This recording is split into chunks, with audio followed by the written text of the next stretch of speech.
Do it. The Dingers podcast is on the air. I'm your host, Mitch.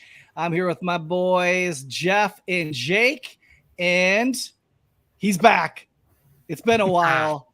Kevin is back. I thought people might have thought you were fired. I don't know. Right? But you're here. He was on. We put him on leave. Yeah, I was suspended for suspicious activities. A little sabbatical. A little sabbatical. Yeah, Wow. It was nice. It was a nice sabbatical, though, out in Colorado. Beautiful Colorado, hiking around the countryside, enjoying some craft beverages. Any edibles? No, Jeff. I was also out there with my kids. So It's okay after they go to bed. Make things exciting. Yeah, but they wake up super early because we all wake up super early, and we were trying to hit the trails by 8 a.m., so we weren't out there in the 100-degree weather. Can you imagine how fun that would be? You know, you just take the ear or a leg off a gummy bear. See what happens. Where in Colorado were you, Kevin? So my sister lives in Longmont. Shout out, Steph. But we went to Loveland, Fort Collins, Longmont, Boulder, Denver, and Colorado Springs. We really just hit up the Front Range.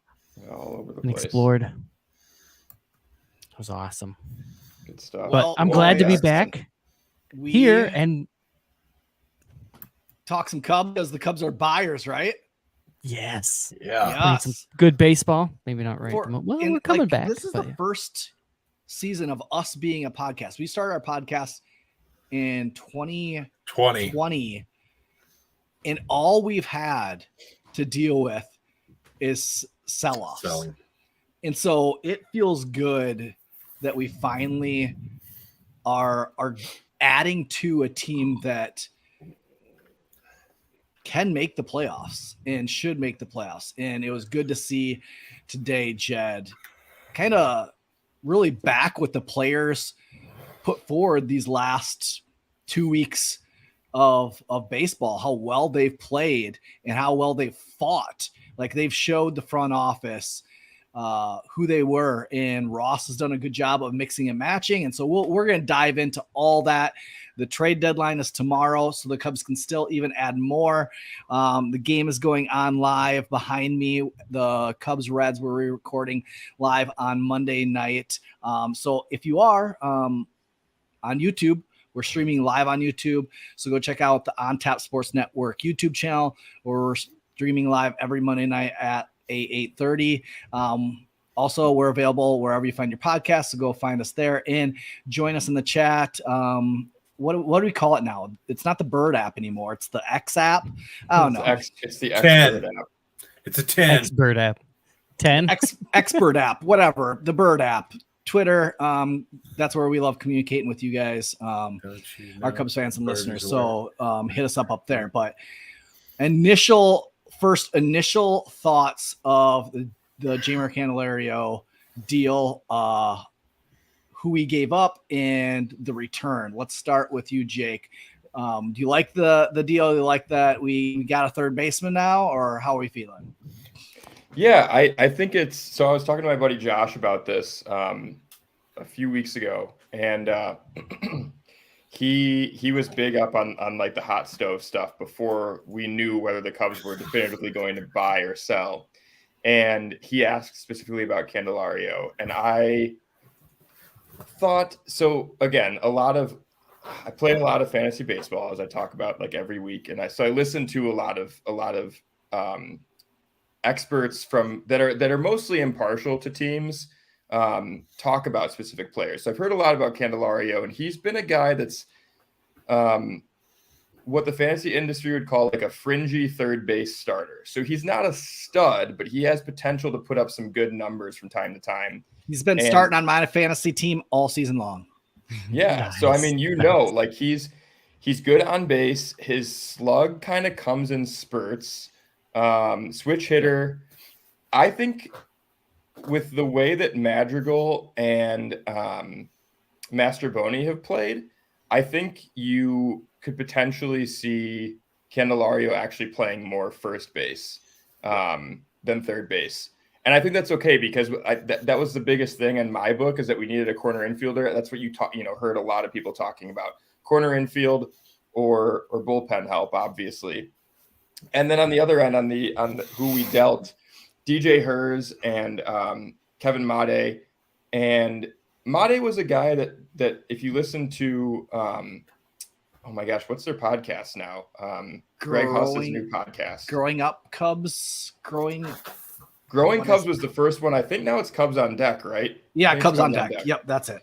Yeah, so I feel like Made is one that Greg Huss has talked about in the past as like potentially being another Christopher Morel, but I don't think he hasn't really shown that. He's lacked a lot of power. Exactly. So I don't think getting rid of Made, who's going to be Rule 5 eligible at the end of the season, I don't think that's a big loss. DJ Hers is tough because I think that the Cubs really tried to continue pushing him as a starter. And I think that was good to keep his trade value high. I think he's probably going to end up in the bullpen, like a really good lefty out of the pen long term. If the Nationals can find a way to get him to stick as a starter long term, the trade could look not great. But hopefully the Cubs pitching infrastructure can pick up and make it so that losing or trading DJ Hers is not a big deal in the long term. Yeah, I mean, he's a friend of the pod. He's been on our podcast. Yeah. Great dude. Love DJ Hers. In case you're listening, DJ, we're all big fans. It's a bummer that we're not going to see you playing for the Cubs at Wrigley. But yeah, definitely wish DJ all the best. Yeah. Kevin, what's your initial thoughts on getting Candelario back? Right.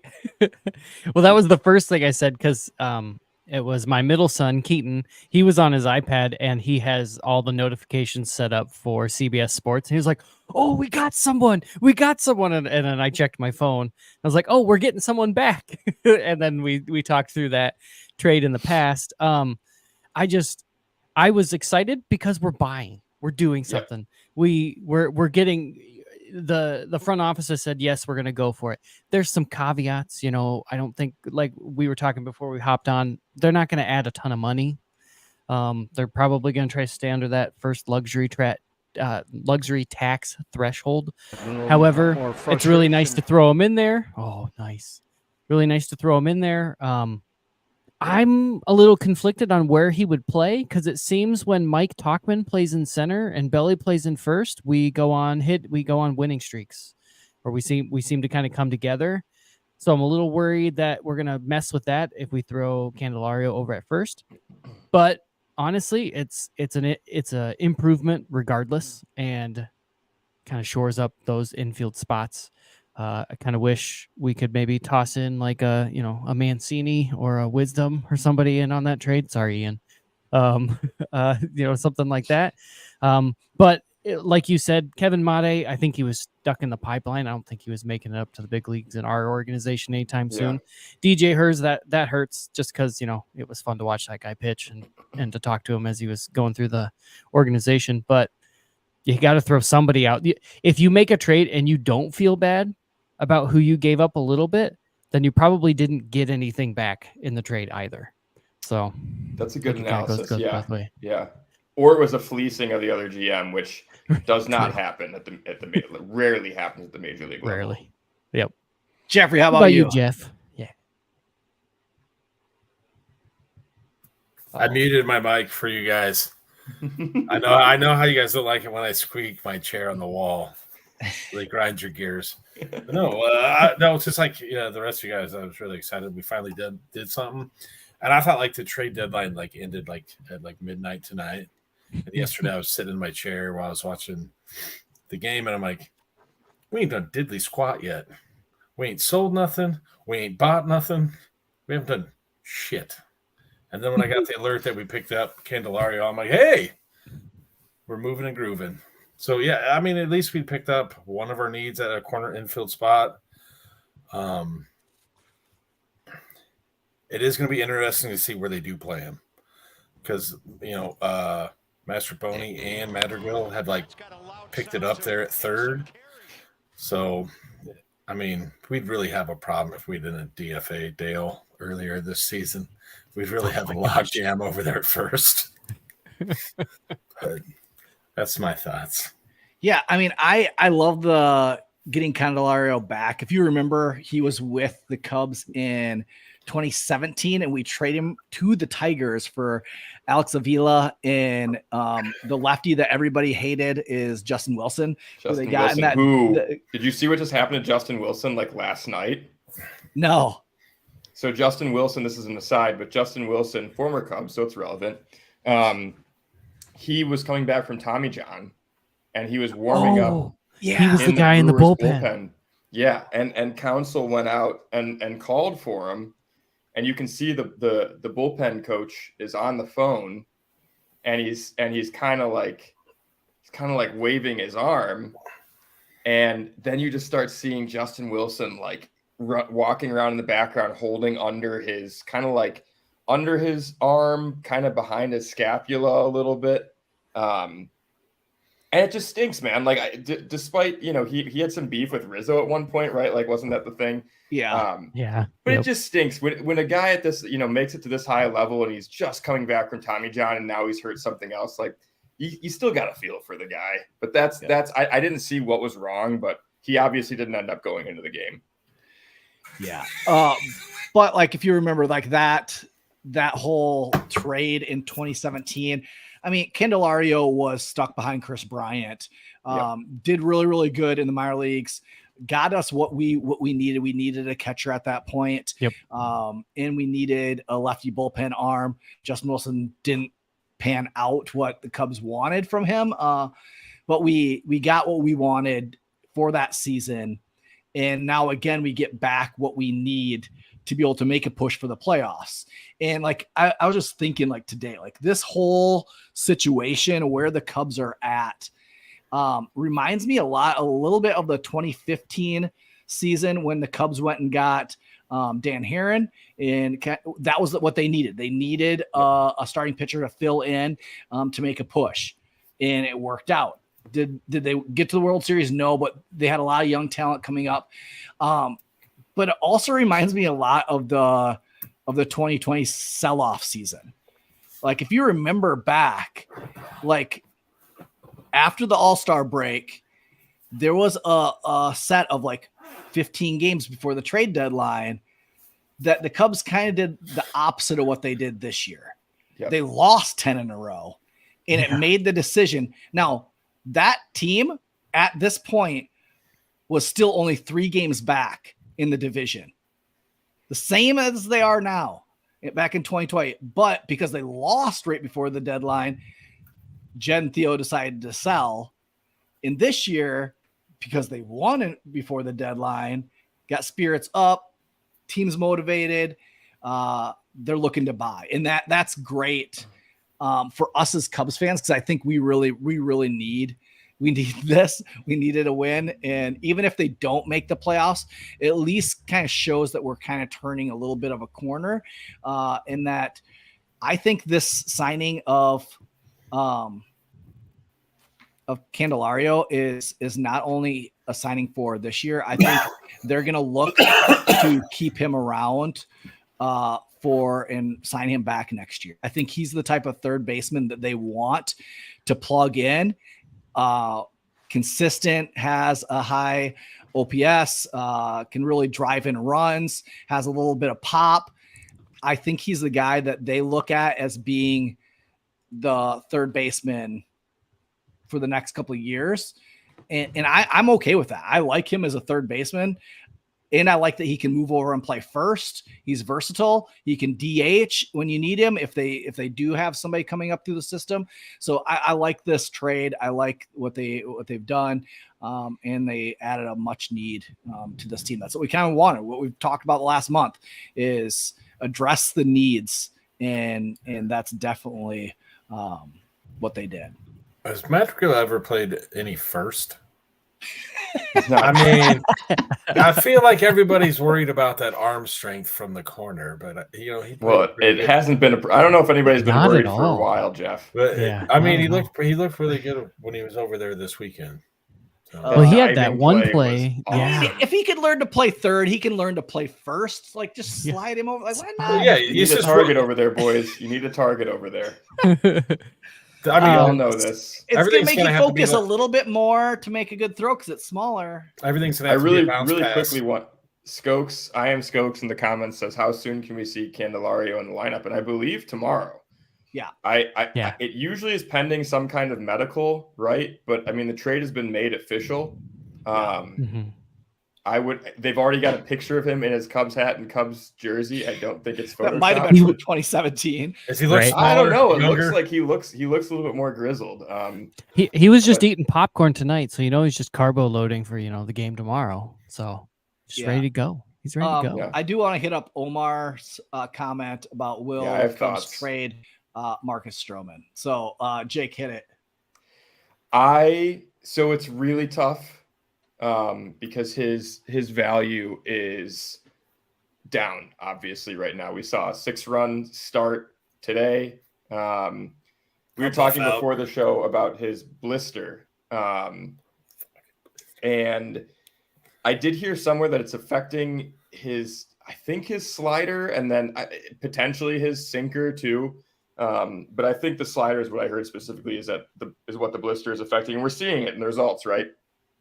So unfortunately, his value has gone down a little bit, but he's still, when healthy, if the blister issue resolves before the end of the season, which I'm sure it will, he's one of the most consistent pitchers in Major League Baseball.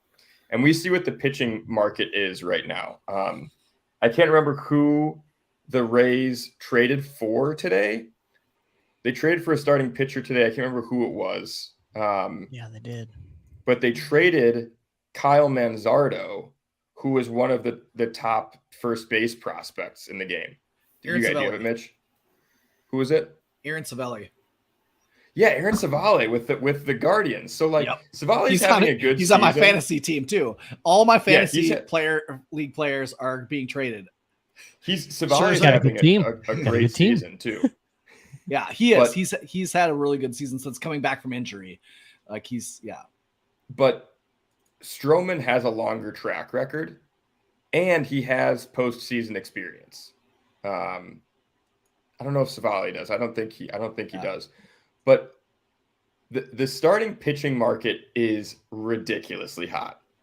And to answer Omar's question, will the Cubs trade Marcus Stroman?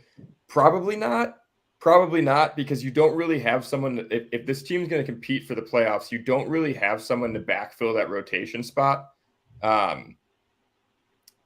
But if they did, this is a question that Lawrence Holmes actually asked on the Score last week. And it was, would you be okay as a Cubs fan with them keeping Bellinger and trading Stroman? And in my mind, if they could figure out how to piece together the rotation for it to still be competitive, I would be all for it, because that's the kind of balance that they didn't strike after 2016, trading away a piece to restock the farm system while staying competitive at the major league level. It's a difficult thing to balance, but if you can make it happen, like now, I think is when you have that opportunity. I think fans expect competitive baseball in the second half, a run for the playoffs, not necessarily a guaranteed playoff shoe-in, but if you can get an exciting third base prospect back with for Stroman, you do it. Like, I don't hesitate. And I think, like, to kind of wrap my thoughts on this, it wouldn't be Stroman for a third base prospect straight up. Like, we would have to throw in one of our minor league outfield prospects more than likely to sweeten the pot, because I would want one of the top 10 third base prospects in baseball. I would love Kobe Mayo. I think I talked about Kobe Mayo last week. I would love Kobe Mayo from the Orioles. I don't know. What do you guys think? It's tough to say after tonight's start, but like, do you guys still think it's a possibility? I don't think it's a possibility. I think right now, because they don't have anybody to fill in for his spot. Like, who's going to take his starts? I mean, you do have Smiley, but do they trust Smiley to be able to fill in and make the push for the playoffs? They obviously are like, hey, this team can make the playoffs. They've shown that the front office believes that. I just don't think the guys that they have down there, Brown, Here are the options. I was looking through it earlier. So it's almost definitely not going to be Ben Brown. Nope. Although he's looked better of late in AAA. Caleb Killian, like we've seen Caleb Killian, he's gotten it back a little bit over the past month at AAA. Who else? Adrian Sampson is back, but his numbers look terrible. I mean, he's pitching to like a 10 ERA or something like that. Jordan Wicks, but he's a little needs a little bit more time. Yeah, I would not be surprised to see Ben Brown or Jordan Wicks up in some kind of bullpen or like sixth starter or something. If there's an injury in September, God forbid, one of those guys, if not both of those guys, are going to be September call-ups. I forget, does it expand by 2 players to 28 in September now? I think it's 28 now. But I think so. That sounds right. There's one other guy. Wisniewski, obviously. And then remember, Javier Assad was a starter. The problem is you'd have to send Assad back down to AAA to stretch out for a few starts, although he has had longer outings. So there are options, but obviously none of them are going to be as good as Stroman is when he's at his best. Yeah, I don't see that happening. I don't see. But let's because the Cubs are buyers. They're not sellers. They're buyers, Jake. Let's talk about. I have a quick question, and it has to do with Jeff. It has to do with blisters. Is it like really a blister? Or is it more of like a callus? Like it's a blister because it's not a callus maybe ripped off. Yeah, and then a blister is reforming, and that's the problem. Can he just chew it off, grit his teeth, and throw the ball? I don't think it's that easy. He probably would have done that. I mean, Joey makes a good. Our buddy Joey from On Tap makes a good comment. Put him on a brief IL stint so he can't throw, let it heal, and find the feel. #bars. He does have Joey. Appreciate the bars. Why are you wearing a Sox hat in your YouTube profile picture, Joey? Come on. Yeah, we got questions. Yeah, but no, I think you could see, especially if he's not traded. I could see because that would be a good excuse to put Stroman on the IL, bring up Killian or whoever you want to bring up for a couple starts while Stroman's on the 10-day. See if Killian can do anything in this after the Braves series. We've got a stretch of relatively easy schedule after that. That could be a good Joey. I would not be surprised to see that at all, especially after tonight's game. Yep. Because we are buyers, who else do you think the Cubs go after and add to this team? Who are some names that you think we have a need possibly at first still, unless Candelario fills in more at first than third?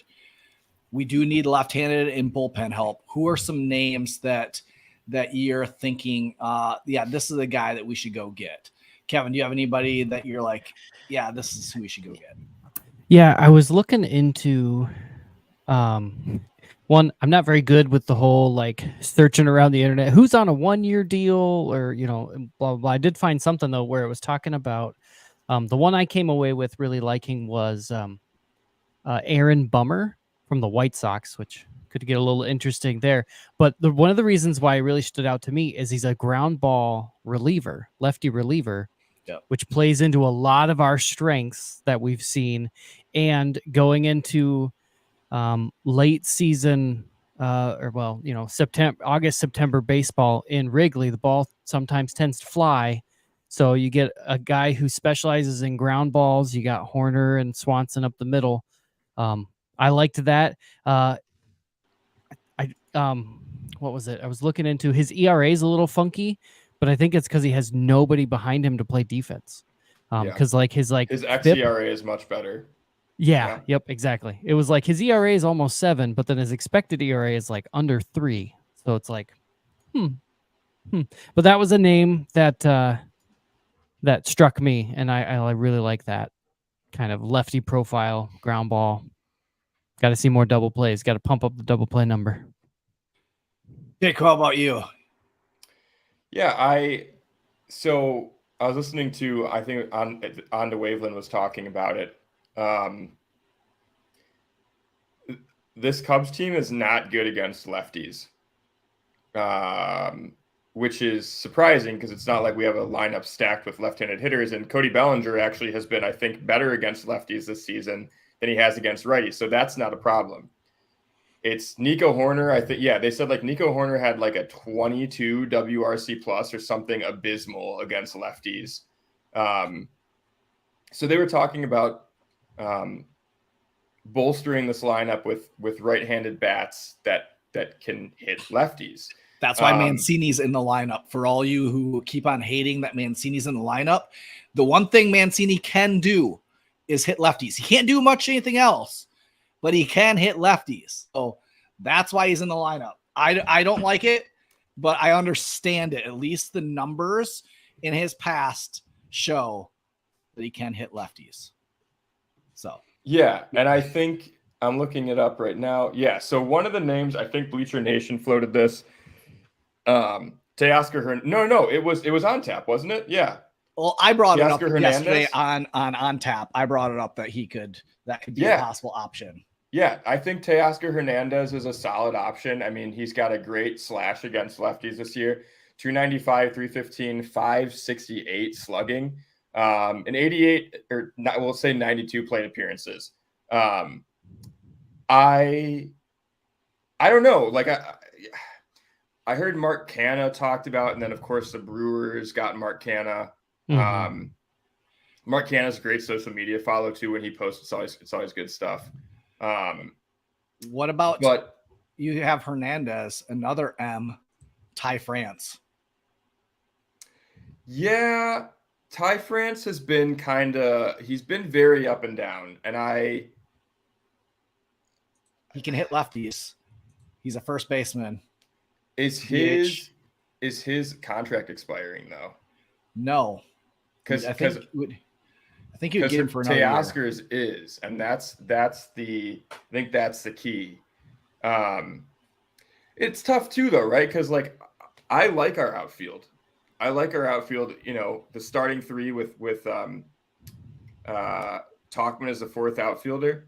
So I don't know. Teoscar maybe fills in as the DH. Like that'd be great. I feel like we haven't really had a solid, dependable DH this year. We thought Edwin Rios was going to be that masher and the left-handed Patrick Wisdom, and that the two of them would be able to platoon at DH, and that hasn't worked out. Though obviously Wisdom, I think, is still leading the team in home runs. Yeah, I don't know. I think it's going to be like a more under the radar guy. Like I think it's going to be another guy that's at the level of Candelario. Mitch, you said Teoscar. Did you have any other names in mind? For like relievers, going with the Rockies, Brad Hand and Brent Suter. Brent Suter, I mean, we've seen him a ton of times with the Brewers, and he's absolutely just dealt against us. Yep. But they would be two lefties that you could throw in there, and you could have some confidence in. We do need a lefty in the bullpen. I love the idea of the Cubs getting Bednar, like from the Pirates, like that. Just to think about him and Elzalay in the back end of our rotation, nails, or the back end of our bullpen. Like our bullpen's already getting pretty good. Throw another like dog. Like I love the way Bednar, like I just remember when he was against the Cubs a couple of years ago. I think it was 2020 when like he just went through the whole Pirates line saying F them. Yeah, I know. Right. And it's like, I mean, you gotta love that a little bit. He's fun. Like he throws gas. Like he'd be a good guy to get. The price tag on that would be quite a bit. I think you're gonna have to give up.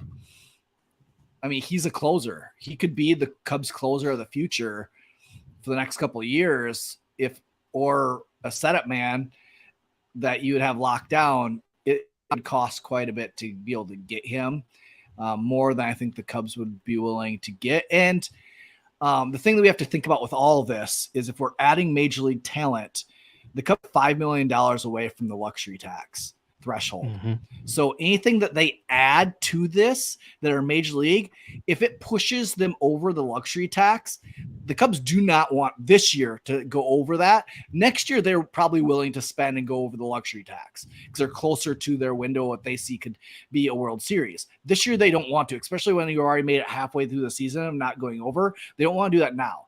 So that brings up the idea of like, they're going to try to get rid of at least one or two major league guys that they have on the roster currently right now. Could be a Drew Smiley, could be a Patrick Wisdom, could be a Trey Mancini.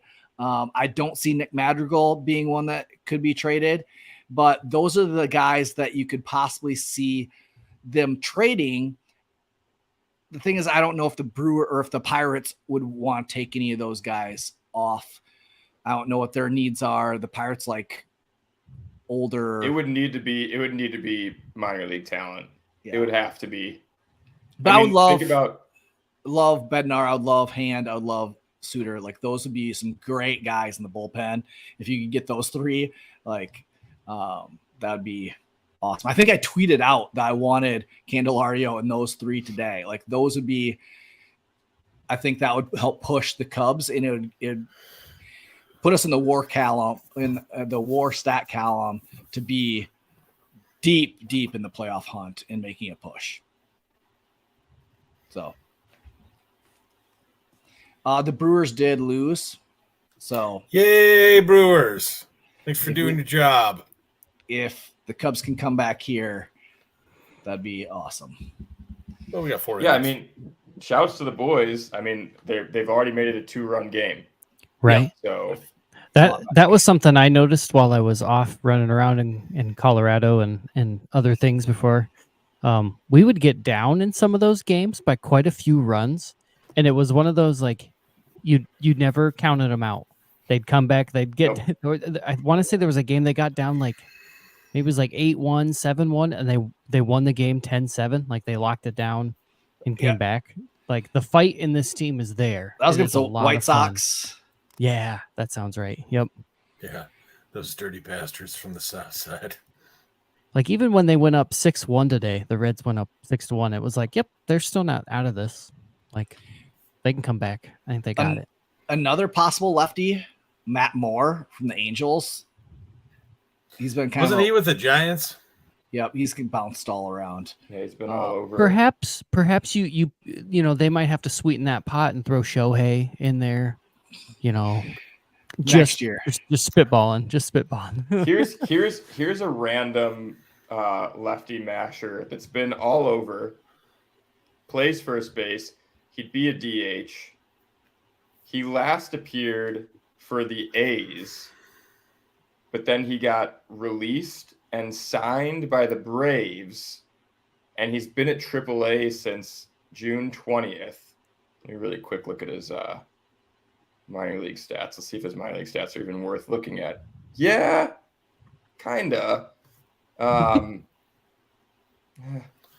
Jesus Aguilar.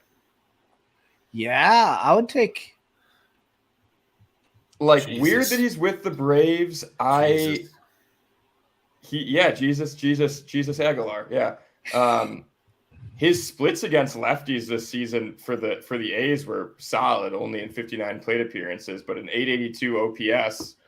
The guy's got biceps bigger than my head. Nice. Yeah. I don't know. Like that's always been a name that's like he's bounced around and he's been pretty solid everywhere that he's gone. You kind of know what you're going to get from him. I don't know. It would cost next to nothing to get him from the Braves, but they're probably like that's exactly the point. Is like there could be other guys like Aguilar who are in the minor leagues that the Cubs see just to add as like a depth piece too down the stretch, right? Like I feel like you always kind of see like I'm kind of jumping the gun here, but the Nelson Velasquez for Quas deal, like that I kind of see. My buddies were texting me when it happened. They're like, how do you see this? I was like, I feel like it's more bullpen depth. Yeah. I feel like it's more of a depth move because Mitch, you mentioned that he has options. He does have options. No need for him to be at the major league level right now. But if this bullpen gets taxed down the stretch, then you've got him waiting in the wings, and the dude has nasty stuff. Yeah. Well, So talk about the the stat cast, and I've got some stuff plus numbers. His whiff percentage is 83. Fastball spin rate is in the 89th percentile. His K percent is in the 79 or 74th percentile. The dude has some pretty nasty stuff, and he kind of we were watching some video beforehand, and he has kind of a little bit of a lower delivery, sidearm, little kind of like Scotty Efros feel slot where he has some deception to his pitches, and he has a really nice slider. I've seen it back up on some lefties when I was watching some video. He has some decent stuff, which I would love to see how it plays in Wrigley Field. He's done pretty well for Kansas City. I know they even had him a couple games this year. Didn't fare well as a starter, but like out of the bullpen, he's fared pretty well. As to piggyback on that, his fastball, sorted amongst all relievers who have thrown at least 10 innings, his fastball stuff plus ranks 8th in the majors at 151. So first in the majors, to kind of give a benchmark, is Clay Holmes at 185, the closer for the Yankees.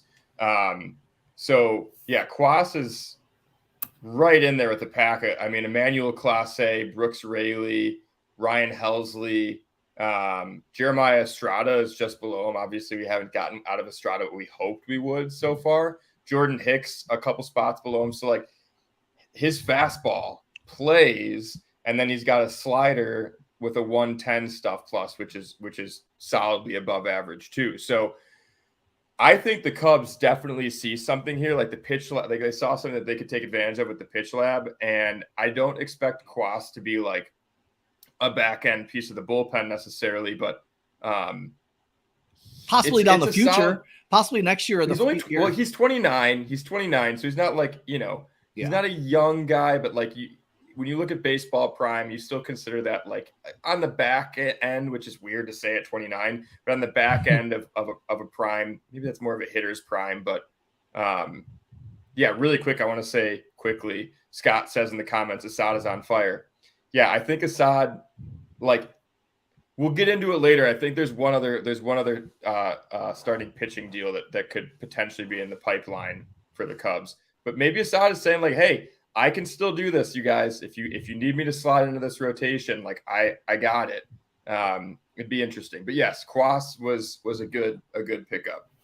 I want to talk a little bit about Velasquez because, like, yeah, it sucks. Like a lot of people like Nelson Velasquez, but the dude's gonna hit a lot of home runs, but he's also gonna strike out a ton. And he hasn't really changed much of a player. He's kind of plateaued out at AAA level. And he's behind Seiya. Like if Seiya wasn't signed to a big contract, then yeah, Nelson Velasquez would have been our probably everyday starting right fielder for the next couple of years. But he's blocked there. We have a ton of outfield depth. Why not use that to better our team and give us a little bit of depth? He's going to go to KC. He's going to hit some dingers and he's going to strike out, and we can watch it from a distance here. I tell you what, he's going to be to right field what Dan Vogelbach was to first base. In a few years, Nelson, his milkshake is going to bring all the boys to the yard. And also, I feel like we should, Jake and I should play a game. You pick out the names, and then I try to pronounce it, and Jake correctly pronounces it. Because I would not have pronounced Jose Quas that way. I would have said right? QS. Yeah. Scott's on board with you, Jeff. He says Nelson is the next Soler. I don't think so. I think Nelson has a Manuel Margot-esque trajectory. That's who the Cubs had last season, right? Was that Manuel Margot? No, it wasn't. Who was the big guy? Who was the big dude? Yeah, I can see his face. Yeah, they got from the Indians or the Guardians. I think they were still the Indians at the time. So that's yeah. Oh my God, Jake, get into what you want to talk about. Starting pitching. Okay, starting pitching. So we're talking about shedding salary. I do not want this to happen. Jake wants this to happen. Oh, Scott says Franmil. Oh, Franmil. Yeah, Franmil Reyes. Yep. Yes, thank you, Scott. That's right. Oh yeah. He was awesome. He was good for a brief period of time and then It's like fell off. 3 weeks, and Yeah. then And I think I that's rode what- his I home think- runs to back to the top of the dinger yeah. chart. Yeah, I think that's what Velasquez is going to be. He'll have flashes of great game power, but he's not going to put up that season like Soler did in whatever year that was. But I am nervous that Hendricks might be the guy being shopped right now, which is sad because he's the last piece from 2016. He's my favorite player from that era of Cubs baseball. But you talk about shedding salary. Hendricks has an option for next season, which could be valuable to whatever team he's traded to. I can't remember if it's a player or mutual or what the option is, but that takes care of a little bit of salary. And he's pitched really well coming off of injury. I would be super bummed, but I could also see it happening. Really quick, Omar has talked about Rafael Devers in the comments a little bit. I just want to address this really quick. Omar, unfortunately, Rafael Devers signed an extension with the Red Sox earlier this season, so they're not going to trade him. But that was a guy that was on everybody's radar for the Cubs before that extension was signed. So I just wanted to, because Omar's mentioned that a few times. But yeah, what do you guys think? Like, do you think that there's some plausibility to a Hendricks deal, or do you think that? Because I think he's valuable to the team in the clubhouse. I think it could screw up the chemistry, but you could get a solid. He's got playoff experience. He's been one of the most underrated starters in baseball for almost a decade. I mean, what are your thoughts? I mean, I could see it just because he's pitched well, and if they want to sell Hendricks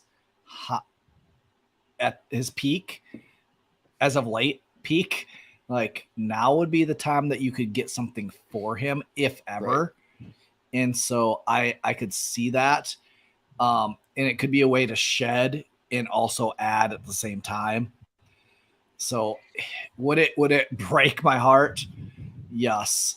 Because I think they're in the buy mode, and they could pair that with somebody, that a team that needs starting pitching, and they might have like the Orioles. Like, we could get a third baseman and have Candelario move over first, and they could get their pitcher that they're looking for. So yeah, I could see something like that work out, but yeah, it would sure stink.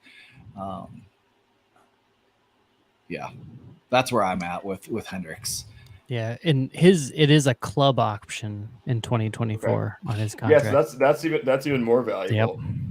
I'm still pissed they pulled him in Game 7 of the World Series. I know, dude. I rewatched it like in the spring, and I was so angry. That was my first time rewatching it, and I was like, "What the hell are you doing, Joe?" Scott does say the Cubs acquired Candelario, bringing the number of 2016 championship on the active roster players to 2. Did he play that season at all? Did he get a ring? I just double checked that he played. I closed the window, but it was either 14 at bats or 14 games.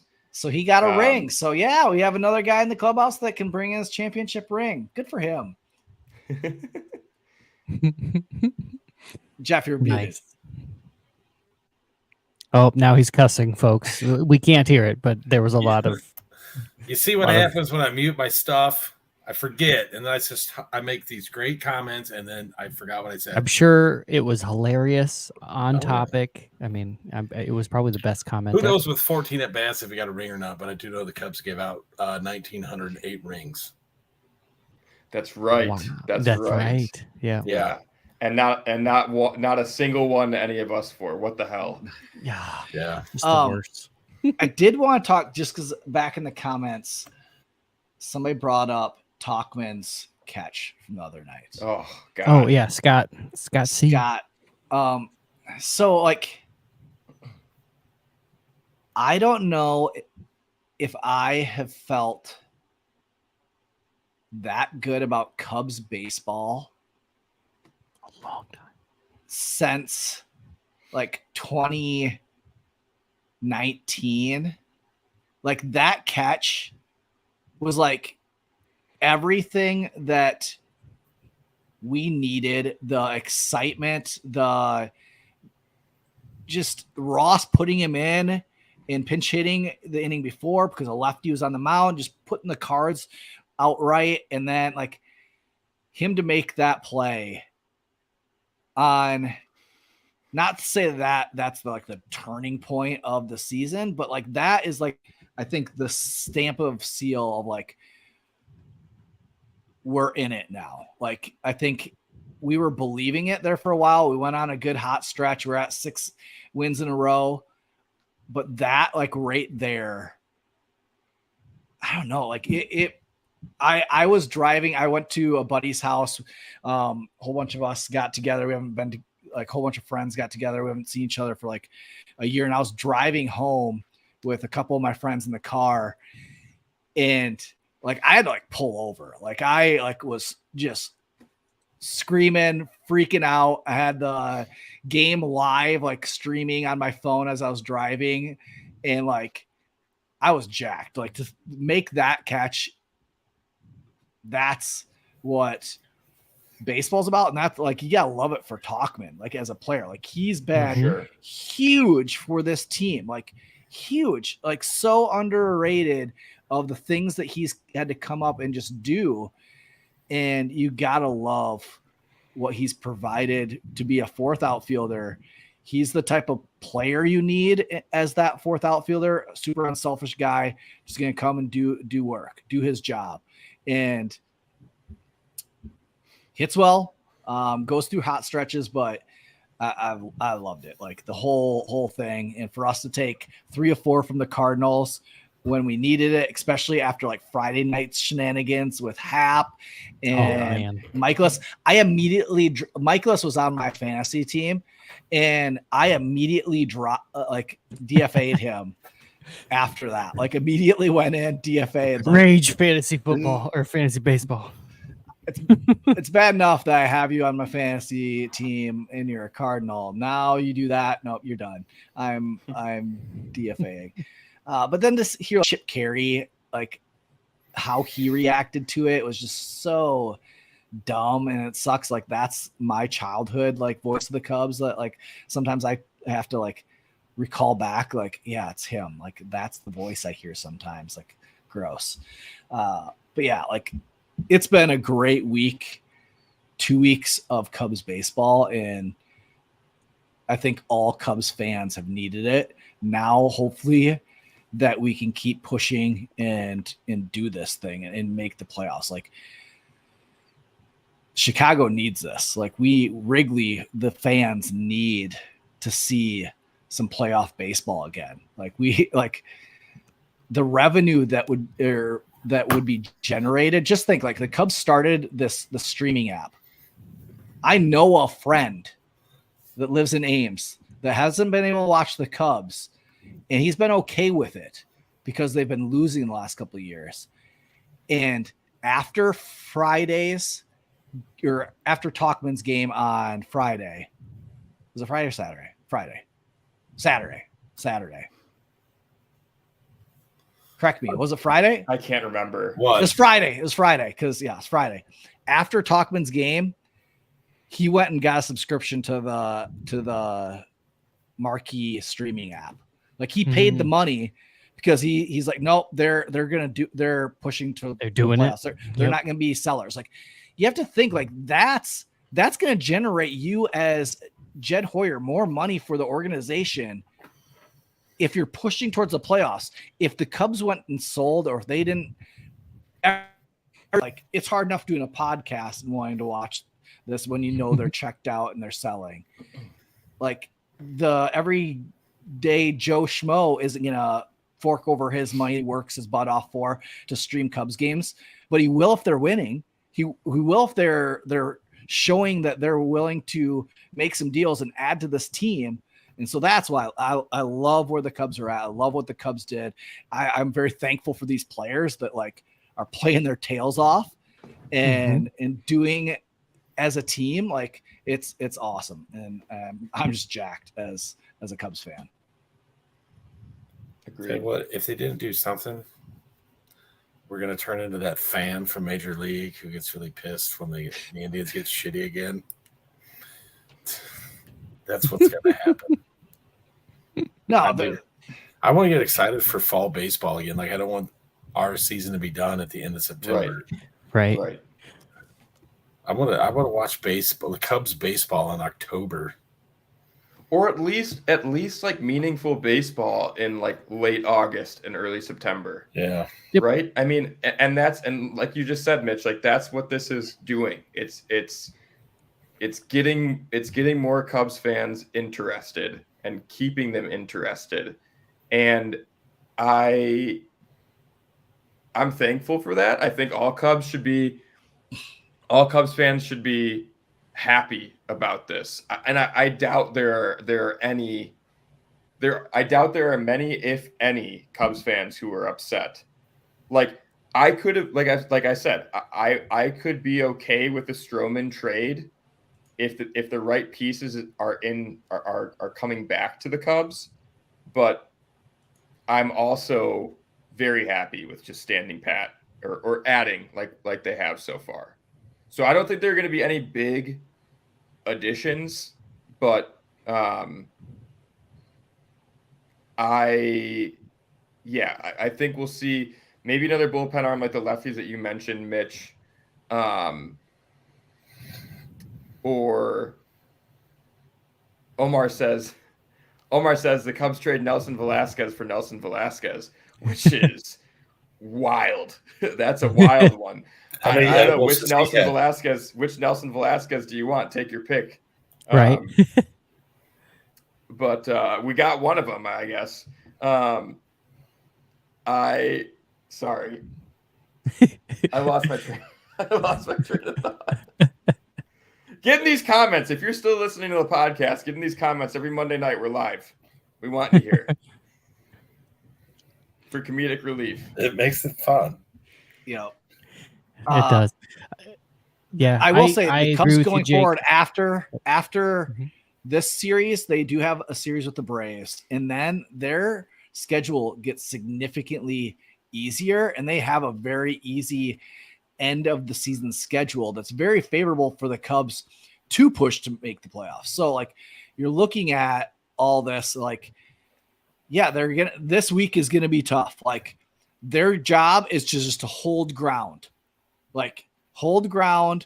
If you can stay around 3-4 games back after this week, your schedule is going to get easy. And the Cubs have shown that they will beat the teams that they should beat as of late. When this team is all together, everybody's healthy, they win the games that they should win. And that's what you want as a team. And so we can worry about beating the teams that are difficult in the playoffs. Like we just need to get in. So right. Well, like we saw with the I'm still here. like we Hang saw. You're good. Well, like we saw with the last year with the Phillies, you get hot towards the end, you're gonna make a run. Like you're saying, Mitch. I want to see some good baseball in August. I want to be excited not for the pieces that we're picking up in a sell-off, but that's going to be for the future. I want to see them play now. Yeah, and even like tonight's game, like they were down early and they're battling back. Like they are battling back, and so you love it. Like they're and it's still only the 6th inning. Like currently we're watching right now, 6th inning. The Cubs are 6 to down 6-4. Still plenty of baseball to be played. Good time. So let's we got a go. duck on the pond. Let's go. You guys have anything? Do you have anything more to add? I will say tomorrow night, the Cubs on Tap guys and us will be doing a Twitter Spaces, so you can jump on, add comments, talk with us, ask questions as the trade deadline is ended. And if we add any more players, we're going to be on there to discuss, or we're going to do something together. The Cubs on Tap and the Dingers together doing something. So look for that tomorrow on Twitter. We'll post something that we'll get together and discuss. But like, Cubs are buying. It's fun. Go Cubs, and let's push for the playoffs. Like, this is let's do it. Like, I'm jacked. Yep, we can do this. They can do this. We can watch them do this. And comment all the while. Yeah. All right, good stuff. All right. Well, that does it for episode 130. Jeff, you didn't bring a cake. It's 130. 135. Yeah. 135. 5 weeks. All right. Thanks for listening. Go Cubs, and we're going to push for the playoffs. So join us, stick with us the rest of the season as we cover it all, as we cover the Cubs push for the playoffs, which we've never been able to say. So I just want to be able to say it for the first time as the Cubs push for the playoffs. That does it for episode 130 of the Dingers podcast.